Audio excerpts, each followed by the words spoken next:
To a new edition of Forever Blue Shirts. I'm Jim Cerny, and that guy, the good-looking guy right there, that's Stu Bickel, former Ranger defenseman, and now an assistant coach with Coachella Valley in the American Hockey League. Stu, thanks for a few minutes. Yeah, absolutely. My pleasure. Appreciate you having me on. Yeah, no, absolutely. Our pleasure to catch up again. It's been a few years since 11-12 and 12-13, your time on Broadway. When I say Rangers, when I say Madison Square Garden, what are some of the first things that pop into your head? Oh gosh. First game there in the Garden's a big one. The line brawl against Jersey, which I saw they had the other night. Again, that's another big one. And obviously the playoff tilts in there as well. It's an electric building for sure. And really enjoyed playing in front of the New York fans. It was crazy. I shouldn't say crazy, but I remembered this, but I didn't remember the specifics. So I'm going to admit, I went back and I looked. I'm like, didn't Stu start his career on a point scoring streak? Like before there was any line brawl or anything of that nature. So I went, I looked it up, and you did your first three games. You had a point in each of your first three games. In fact, you had a 2-point game. So you had 4 assists your first three games. What do you remember about that?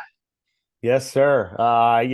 Probably just kind of closing my eyes and shooting the puck, to be honest. And it's crazy how that works because I think I ended up with 9 points on the entire season. So when I cooled off, boy, did I cool off.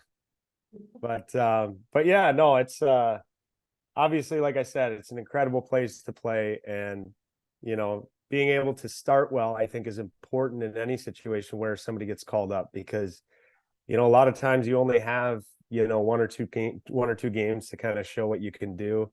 You're trying to fit all those things into the 2 games. And for me, I just, in talking with Torts, I remember before my first game in New Jersey, he just said, I don't want to give you too much. Just go out there and play and do what got you here. And just kind of following that advice, I was able to have a pretty good start. And, next thing you know, I was able to stick around for a while. So very fortunate in that regard. Got to be a little bit lucky too. And a couple of those points were certainly lucky. I remember one of them, Brandon Dubinsky came, picked the puck up from me behind the net on a set breakout and just went coast to coast and scored from the wall. So those kind of assists could certainly help you out when you're new.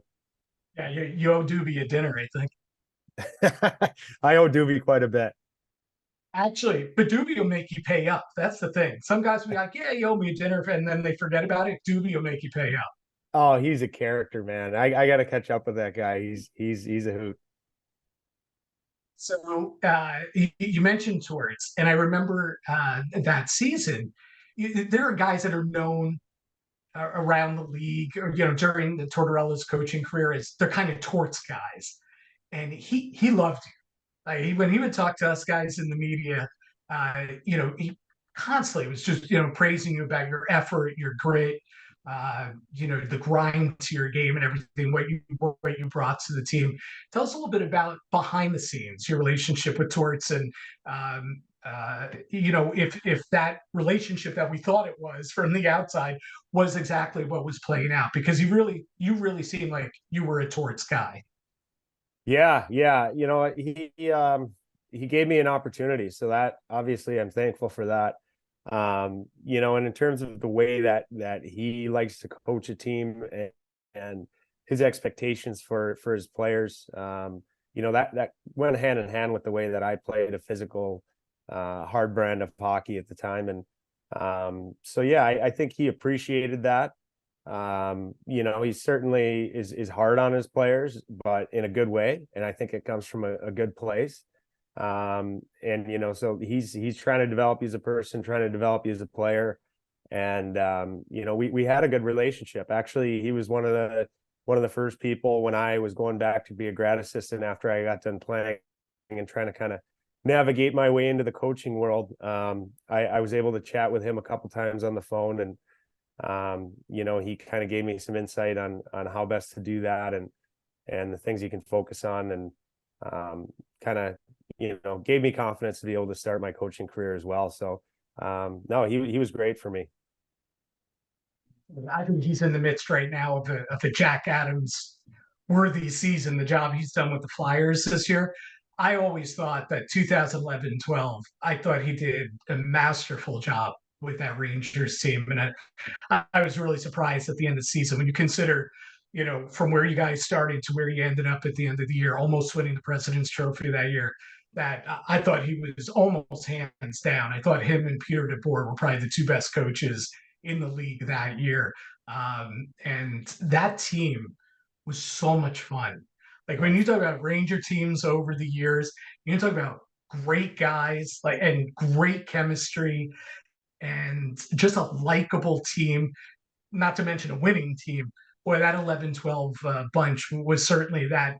What stands out to you the most about that team and about that group of players? Yeah, for me, like I was a pretty old player to be getting my first NHL opportunity. I think I was 25 or 26. But some of the veteran guys on that team really helped me along, and we did have a very tight group of guys. And obviously we were able to string together some wins and have a really good season too. So that makes everything a little bit lighter around the rink, and allows you to be that way. But when it came time to work, we had a bunch of hard workers too, and like even our top end skill guys, they put the pedal to the floor with their work ethic, and having Hank in the net and just competing every day, and seeing the way that those guys go about their business, it was easy for me to come in and kind of see, the way I would have to conduct myself, the way I would have to work, and everything else to fit in. And the older guys made that easy, and I'm very fortunate for that. The way the team, all of you guys, really up and down that lineup, the way you sold out every game, every shift, every game, that was as hard a working team as I've ever seen. And certainly for the teams that I've worked for, that was as hard a working team as I've ever seen. And I felt at the end, and the players I know don't like to hear this or say it, I just felt like at the end of that Devils series that this group had given everything that it had to give, Mhm. and that they're just it was just going to fall short of that Stanley Cup. The Devils earned it, no question. I just felt like you guys were running on fumes at the end. Now you played in it. You may want to not admit that or not say that or maybe not agree with it. You would know better. But would you agree with that assessment? Yeah, I mean, I think when you go through a playoff stretch and you get to some game sevens, and it ends up being a prolonged period. And now being on the coaching side of it, I've been in finals twice as a coach now in the American League, and I think the players at the time, you find a way to dig energy out from within you, and dump it all out there. But sometimes that's not enough to get it done, but at least you can really be proud of the effort that you put in, and selling out for each other. And I think, a big part of that team, I think, was that, Torts set the tone in terms of how he wanted us to work at the beginning of the year. But I think by the end of it, he kind of passes the team off to the older guys and the players to have that expectation for each other. So, by the end of it, you're all pushing each other too. It's not just coming from the coach. And, that's part of the reason I think that we were able to be so successful on that playoff run, was just, that expectation that we had for each other. Yeah. All right. So you mentioned it before. We got to tie it into what just took place this past week. Rangers Devils. Line brawls are a thing from 40, 50 years ago, but yet Rangers and Devils are keeping the old tradition alive. It appears, at least one or two a decade. And of course, back in March of 2012, you were part of what was probably the most famous one until maybe this one this week. So a couple of things I want to touch on there. First is, to me, and I said this in the press box at the time, and there are people that will vouch for me, Andrew Gross and all those guys, they'll vouch for me. When the puck was, we all knew, what was going to happen there. The puck is dropped, and then you win the face-off. You're taking the face-off. Defenseman Stu Bickel taking the face-off. And then, you Jeff, you and Brian Carter, dropped the gloves. And as you guys started fighting, I turned to whoever's next to me. I think it was Andrew Gross. And I said, Stu won the faceoff. That's a smart guy. That may be his only faceoff ever in the NHL. And he And was it smart was. enough to win it. And then Mike Rupp told me later, years later down the road, he took credit for it. He says, "Oh, yeah, I was telling him when we found out Stu was taking the face off. I told him, come on, man, you got to win it. It could be your only one." So I want to know the backstory. Were you the smart guy to win the face off, or was Rupper in your ear beforehand? No, I remember I went after Torts came in and read the lineups and said who they were starting and that I was going to take the draw. I remember I went and I talked with Prusty and Rupper and just trying to kind of sort out what was going on. I was like, well, what do I do on the draw? Like I've never really taken face-offs before, and they're like, don't worry about the face-off. But I wasn't certain that, like, me and Karts hadn't really talked about it beforehand, and so it was right as we were coming up to the face-off.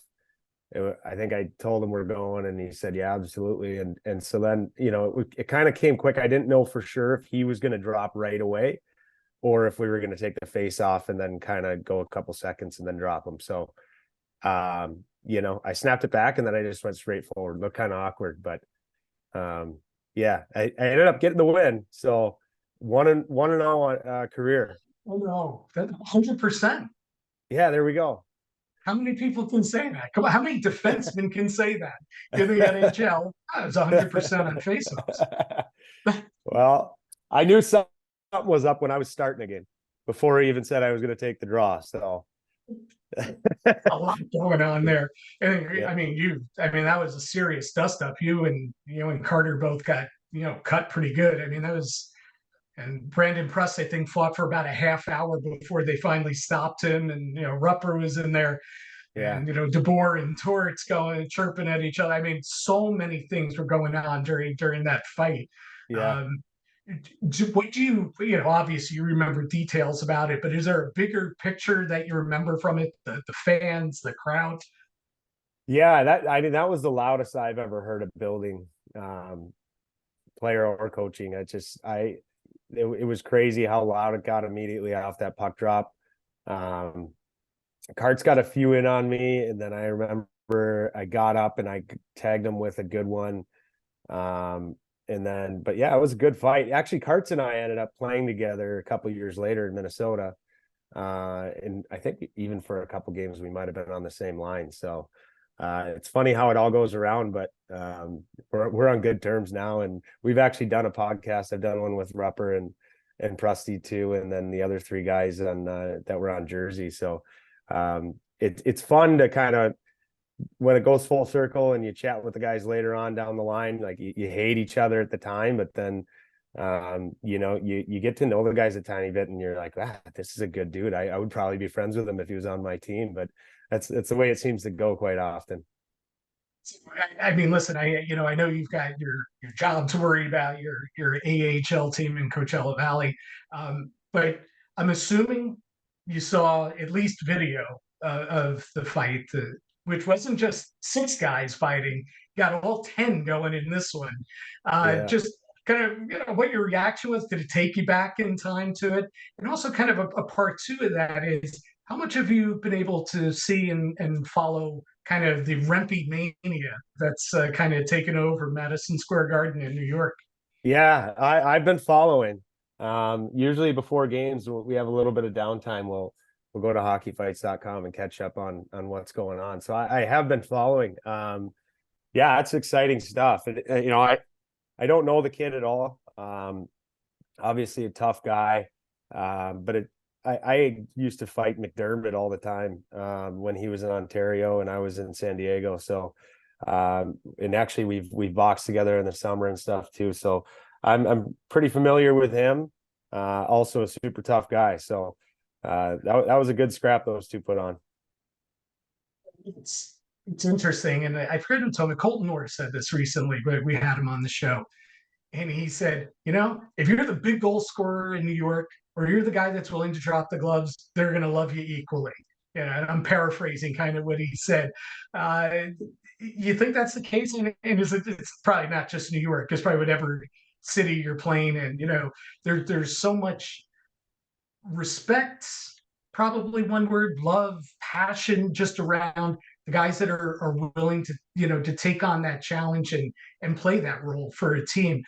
But in today's game, and you know it, again, you're coaching in it, you can't just be that one-dimensional guy. So I'm curious, and it doesn't have to be to Rempe per se, but to a Rempe type player, what advice would you give, as a coach and as somebody obviously, that had to work through that role himself as a player in the NHL? Yeah, well, I mean, he came in hot. Like he started fighting all the toughest guys right off the hop, which I'm sure was difficult for him. Can't imagine those pregame naps were too easy to fall asleep. But yeah, advice, I don't know that I'd be the guy to ask. I I tried to play that role as much as I could. I don't think I was terrific at it, but he's kind of in a different class, to be honest. Like he's fighting all the toughest guys in the league. He already kind of has. So a lot of respect for that. And I think, in terms of the fan base, I think the New York fans, they appreciate that brand of hockey.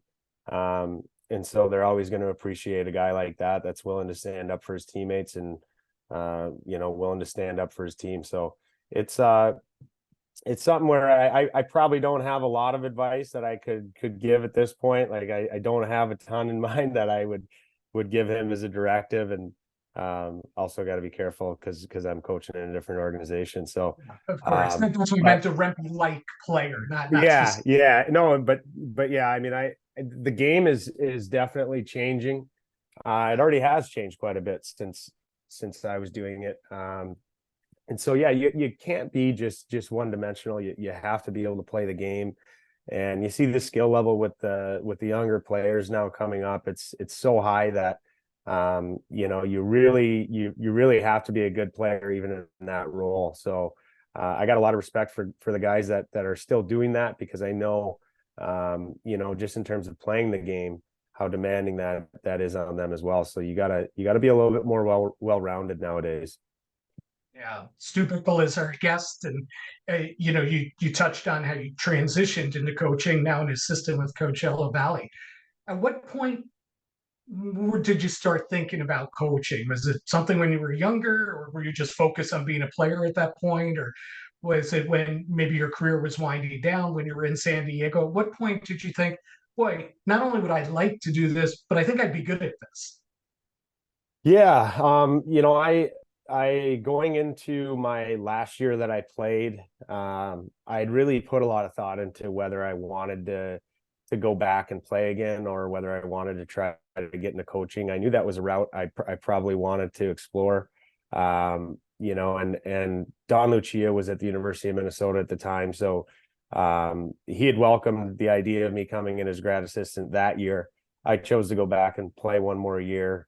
Ended up getting injured, and then the writing was pretty clear that I was going to be done, and it was time to turn the page. And for me, the easiest way to handle that separation from playing was to just quickly get started on my next endeavor. So I didn't want to take a year off, or wait around and sit with my thoughts that, oh my gosh, I'm not a hockey player anymore. So I figured going back to school, getting back involved in school to finish my degree, and then the coaching side of things would keep me pretty busy and keep me in a good direction. You mentioned Springfield, you were there, but to be part of, Coachella Valley right from the beginning, the expansion franchise, great run last year, obviously in the Calder Cup, and just it seemed like everything that could go right went right last year, and you being a part of it and getting the opportunity to work with Dan Bilesma as well. Not just a really good coach, but a Stanley Cup winner, a Jack Adams Trophy winner. Tell me what kind of the experience has been like. And also, it's kind of a 1-1-8 question, but the experience in Coachella Valley, but also the opportunity to work and learn from Dan Bilesma. Yeah, it's been awesome. I came into it obviously knowing that I was going to coach with Dan. It was really appealing to me. And he's taught me a ton.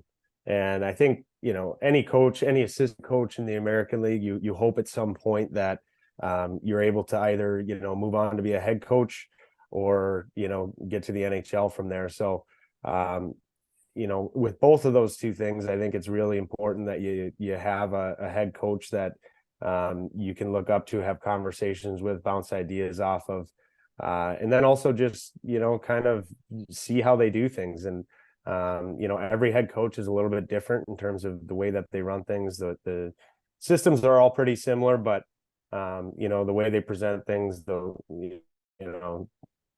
off days, everything like that goes into the planning aspect of coaching.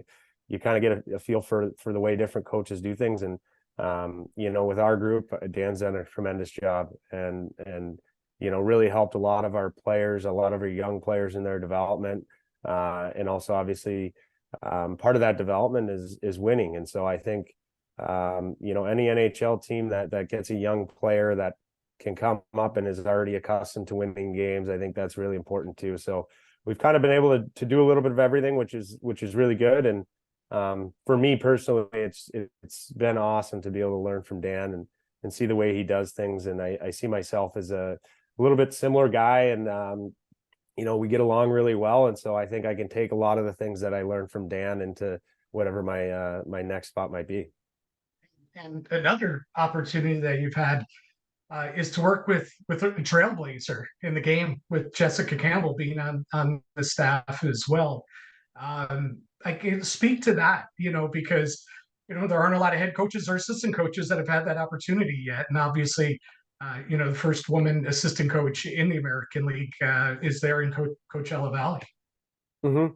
Yeah, no, she's been great. I think at the beginning of the first year, I think you go into it and you're like, well, the thought process, I think, is this is going to be a little bit different for the players. But it's been seamless. Like they've been super receptive to her. She's done a great job with our power play. She's done a great job helping develop the players. And, she has a background as a skating coach as well. So we use her in that way quite a bit, and help the guys with their skating, which is, more and more important, it seems, every year now. So she's really been awesome with us. And I think the guys have really appreciated her work as well. Real quickly, and I don't want to take up your whole afternoon. I appreciate all your time today, Stu. Some quick thoughts on Shane Ray. Somebody that obviously you've been able to work with for a couple of years now.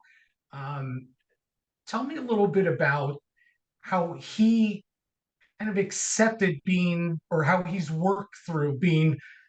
He was expected to be the number 1 overall pick 2 years ago, slid to number 4. Not too bad. I think you and I, we take that in a heartbeat. But for him, when you're being built up so much and expected number 1, expected number 1, expected number 1, and then you didn't go number 1. And then, he ended up in the AHL last year. He spent almost this entire season there with success, 20-goal season. I'm just wondering if you can talk a little bit about him and his growth and how he dealt with that successfully. And obviously now with his call up, you guys have to be pretty psyched. He's playing some pretty good hockey. Yeah, he is. He's doing really well. And, it's an opportunity that I think he was ready for. And, I'm not sure, what it's like to be a young player that's super highly touted like that. But, and I don't want to speak for him, but I think, you can get a little bit too far ahead of yourself with what the expectations are and all that. So I think it was really important for him to come down to the American Hockey League and just be able to play hockey. And, as much as he could, maybe erase those expectations from his head and just focus on playing and getting better. And I think his details, his wall play, his D-zone coverage, all those little details that maybe you don't really pick up in junior, he was able to improve a lot on those things while he was down here in Coachella Valley. And so it's certainly exciting to see him go up and have an impact at the end of the year here. And as it is with any other player that gets called up, we're always excited and keeping tabs on them and hoping that they're able to have some success. He popped one the first game back, and I think he had the 2-goal game as well. What do you envision for him? And I don't want to put limits of what you expect of him, but what type of player do you think he'll grow into at the NHL level? Yeah, that may be above my pay grade, but when I think for him, the big thing is, he was able to come down and refine some of these details of his game. And that makes you much more versatile as a player in order to stick on an NHL roster and to find a role. It allows you to kind of be able to play up and down the lineup a little bit more.